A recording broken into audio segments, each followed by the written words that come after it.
As-tu déjà pensé à tout pour ton prochain voyage? Imagine la scène. Tu arrives à l'aéroport Charles de Gaulle, café à la main, ta carte d'embarquement prête sur ton portable, et tu rêves déjà de cette vue depuis ton siège côté hublot.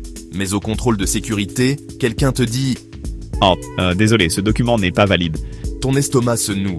L'idée de rater ton vol à cause d'un détail administratif ressemble à un mauvais rêve. Mais cela peut arriver en 2025 si tu n'es pas préparé. Alors, allons directement à la première règle. Renouvellement du passeport en France. En France, le passeport biométrique est à clé pour toute destination hors de l'Union européenne. Bien que la carte nationale d'identité, CNI, suffise pour voyager dans l'espace Schengen, si tu rêves de New York, Tokyo ou Marrakech, le passeport est indispensable. Règles principales en 2025, le passeport est valable 10 ans pour les adultes et 5 ans pour les mineurs. Il se demande à la mairie habilitée disposant d'une station biométrique. Il faut prendre rendez-vous, souvent avec beaucoup d'attente. Lors du rendez-vous, tes empreintes digitales sont recueillies. Tu présentes ton ancien passeport ou ta CNI, un justificatif de domicile et une photo biométrique récente, fond clair, sans lunettes, ni chapeau, sauf raison médicale ou religieuse. Tu paies la taxe correspondante au moyen d'un timbre fiscal électronique, 86 € pour les adultes, 42 € pour les mineurs de 15 à 18 ans, 17 € pour les moins de 15 ans. Délai. Le délai de délivrance peut varier de 2 à 8 semaines selon la période et la demande. Dans les grandes régions, Île-de-France, PACA, cela peut prendre plus de temps.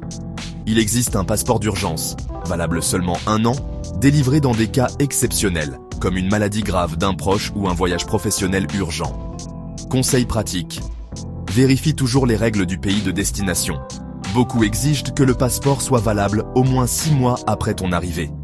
Scanne ou conserve une copie numérique sécurisée de ton passeport au cas où tu le perdrais pendant ton voyage. ETIAS, la nouvelle autorisation pour entrer en Europe. À partir de 2025, l'Union européenne mettra en place l'ETIAS, European Travel Information and Authorization System. Ce système concerne les citoyens des pays dispensés de visa pour entrer dans l'UE, comme les États-Unis, le Canada, le Royaume-Uni, l'Australie ou le Japon. Qu'est-ce que cela signifie pour la France? Si tu es citoyen français ou de l'UE, tu n'as pas besoin d'ETIAS pour circuler dans l'espace Schengen. Ta CNI ou ton passeport suffisent. Mais si tu attends des visites d'amis ou de membres de ta famille venant de l'extérieur de l'Europe, par exemple des Américains ou des Britanniques, ils devront demander l'ETIAS en ligne avant de voyager. Comment fonctionne l'ETIAS? La demande se fait sur Internet et coûte 7 €. Il est valable 3 ans ou jusqu'à l'expiration du passeport. Il permet des séjours de 90 jours maximum sur une période de 180 jours. L'autorisation arrive presque toujours en quelques minutes, mais dans certains cas, elle peut prendre jusqu'à 14 jours. Champ d'application. Il s'applique à 27 pays de l'UE, plus l'Islande, la Norvège, la Suisse et le Liechtenstein. Il n'inclut pas le Royaume-Uni. Conseil pratique. Si tes amis ou ta famille venant de l'étranger prévoient de venir en France en 2025, rappelle-leur de faire la demande d'ETIAS avant de réserver leur billet. Ils éviteront ainsi les mauvaises surprises à l'aéroport. Liquides et sécurité dans les aéroports. Si tu as déjà voyagé depuis Charles de Gaulle, Orly ou Lyon-Saint-Exupéry, tu connais le moment le plus redouté, le contrôle de sécurité. Et la règle qui provoque le plus de maux de tête est celle des liquides dans le bagage à main. Bien qu'il ait été annoncé qu'en 2024-2025, l'UE lèverait la limite grâce au nouveau scanner 3D, la réalité est que la règle des 100 mm reste en vigueur dans la majorité des aéroports français en 2025. Cela signifie chaque contenant de liquide doit avoir une capacité maximale de 100 ml. Tous les contenants doivent tenir dans un sac plastique transparent et refermable d'1 litre. Le sac doit être placé séparément dans le bac de sécurité. Exception, les médicaments liquides et la nourriture pour bébé sont autorisés en quantité supérieure, à condition d'avoir une ordonnance ou un justificatif médical. Avancée technologique. Certains aéroports européens, Helsinki, Londres, Heathrow, Amsterdam Schiphol, testent déjà des scanners 3D qui permettent de transporter des liquides sans limite. En France, CDG et Orly ont commencé une introduction progressive, mais en 2025, il reste conseillé de préparer le sac des 100 ml. Conseil pratique. Remplace les liquides par des produits solides. Shampoing Gambar, déodorant stick, crème solide. Cela économise de la place et évite des problèmes au contrôle. Consulte le site de l'aéroport avant de voyager. Certains terminaux appliquent déjà les nouvelles technologies, mais ce n'est pas uniforme. En résumé, tant que les scanners de nouvelle génération ne seront pas disponibles dans tous les aéroports français, mieux vaut continuer à respecter la règle des 100 millilitres. Bagages à main et bagages en soute. Le moment de l'embarquement peut vite devenir stressant si la valise ne respecte pas les règles de la compagnie aérienne. Et en Europe, y compris en France, chaque compagnie a ses propres conditions. Dans les compagnies traditionnelles, Air France, Lufthansa, KLM, etc., une pièce de bagage à main de 55/35/25 cm. Un accessoire personnel, sac à main, sac à dos pour ordinateur portable, poids maximum, entre 8 et 12 kg selon la compagnie. Dans les compagnies low cost, Ryanair, EasyJet, Vueling, Wizz Air. Le tarif de base inclut généralement seulement un petit sac, 40-20-25 cm. Le grand bagage cabine ou la valise de cabine sont payants en supplément. Bagage en soute, généralement limité à 23 kg par pièce dans les compagnies classiques. Dans les low cost, le prix dépend de la route et de la saison. Conseils pratiques pour les voyageurs en France. Mesure ta valise, avec les roues et les poignées incluses. Souvent, le problème vient des éléments extérieurs et non du corps de la valise. Emporte une balance portable. Les frais de surpoids sur les vols européens sont très élevés. Garde sur ton téléphone le tableau des dimensions et poids de ta compagnie. Chaque transporteur a des critères différents. Un sac de voyage souple ou pliable peut te sauver si tu voyages avec des compagnies strictes, car il s'adapte mieux qu'une valise rigide. En résumé, un peu de préparation évite les mauvaises surprises à la porte d'embarquement. Et ainsi, pendant que d'autres réorganisent leurs valises, toi tu seras déjà assis à ta place en attendant le décollage. Voyager avec des enfants et sièges familiaux. Voyager en avion avec des enfants peut devenir un vrai défi, surtout sur des vols complets. Mais depuis quelques années, l'Union européenne a renforcé les règles pour protéger les familles. La règle en 2025. Les enfants de moins de 12 ans doivent être assis à côté d'au moins un adulte accompagnant sans frais supplémentaires, même si tu as acheté un billet en tarif économique de base. Les compagnies aériennes ne peuvent pas t'obliger à payer pour des sièges ensemble. En France, des compagnies comme Air France, Transavia ou Corsair sont tenues d'appliquer cette règle. Conseil pour les familles voyageuses. Réserve à l'avance. Plus tôt tu achètes les billets, plus il sera facile d'obtenir des sièges contigus. Fais ton enregistrement en ligne dès qu'il ouvre, 24-48 heures avant le départ. Emporte les documents prouvant l'âge de l'enfant, CNI ou passeport enfant. Certaines compagnies peuvent demander une preuve pour appliquer la politique des sièges familiaux. Si malgré tout vous êtes séparés, tu peux réclamer et demander une réattribution sans payer de supplément. En résumé, un peu d'organisation préalable évite les drames dans l'avion. Ainsi, tes enfants voyagent sereinement à tes côtés et tu profites du vol sans avoir à négocier des sièges avec des inconnus. Retard, annulation et bagages perdus. Peu de choses gâchent de plus vite un voyage que d'apprendre que ton vol est annulé ou de voir tous les autres passagers récupérer leurs valises, sauf toi. La bonne nouvelle, c'est qu'en France et dans l'Union européenne, les voyageurs sont protégés par des règles très claires. Tes droits en 2025, règlement CE Numéro 261-2004, plus Convention de Montréal. Vol retardé. Au plus de 3 heures de retard, Léa a droit à une indemnisation. De 250 € à 600 € selon la distance.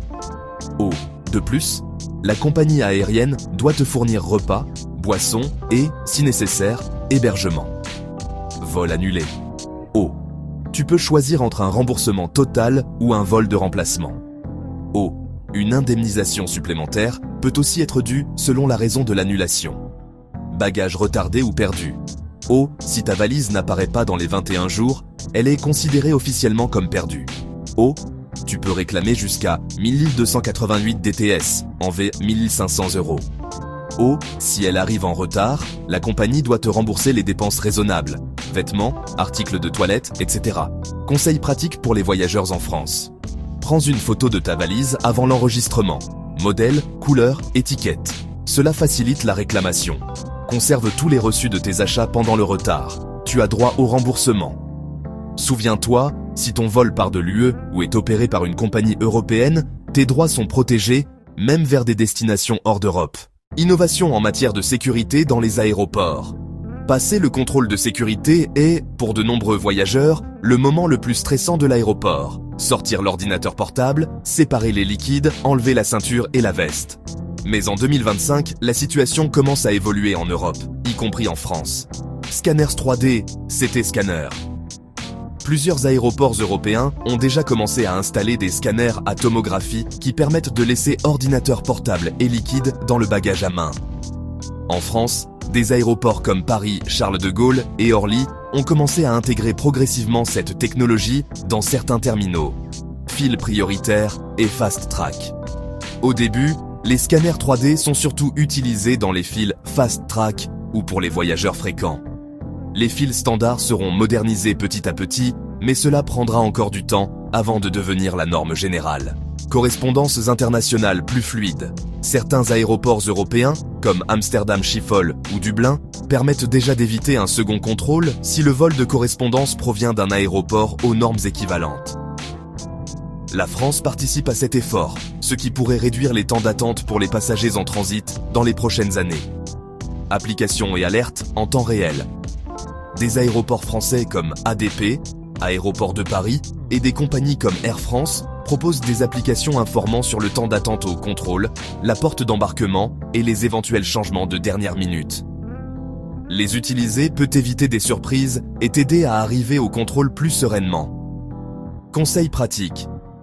Si tu voyages souvent, pense à t'inscrire à des programmes de contrôle accéléré ou à utiliser les fils prioritaires lorsqu'elles sont disponibles. Sinon, consulte l'application de l'aéroport avant de quitter la maison. Cela t'épargnera du stress et des fils inutiles. Voyager en 2025. Résumé essentiel et conclusion.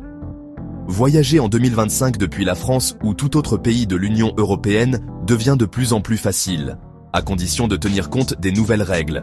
Avec un peu d'organisation, tu éviteras les mauvaises surprises à l'aéroport. L'essentiel en résumé. Documents. Vérifie la validité de ta CNI ou de ton passeport biométrique. Hors UE, le passeport est obligatoire. ETIAS. À partir de 2025, tes amis hors Europe auront besoin de cette autorisation pour entrer dans l'espace Schengen. Sécurité, la règle des 100 mm reste en vigueur dans la plupart des aéroports français, même si les scanners 3D commencent à être installés. Bagages, les règles varient selon la compagnie. Air France n'est pas Ryanair. Vérifie dimension et poids avant de préparer ta valise. Famille, les enfants de moins de 12 ans doivent voyager assis à côté d'un adulte accompagnant sans supplément. Droits des passagers, retard, annulation et perte de bagages sont couverts par la réglementation européenne. N'hésite pas à réclamer.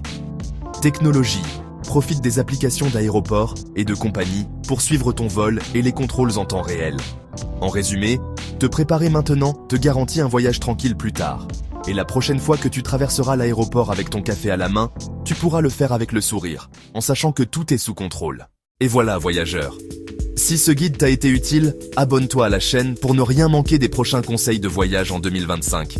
Partage cette vidéo avec tes amis ou ta famille qui préparent eux aussi un voyage. Tu leur éviteras sûrement un mal de tête. Et dis-moi en commentaire, quelle est ta prochaine destination, en Europe ou ailleurs ? N'oublie pas qu'il y a beaucoup d'autres vidéos avec des astuces de voyage, de sécurité et de bagages intelligents. Alors jette-y un coup d'œil, ton moi voyageur du futur t'en remerciera. On se retrouve dans la prochaine vidéo et bon voyage.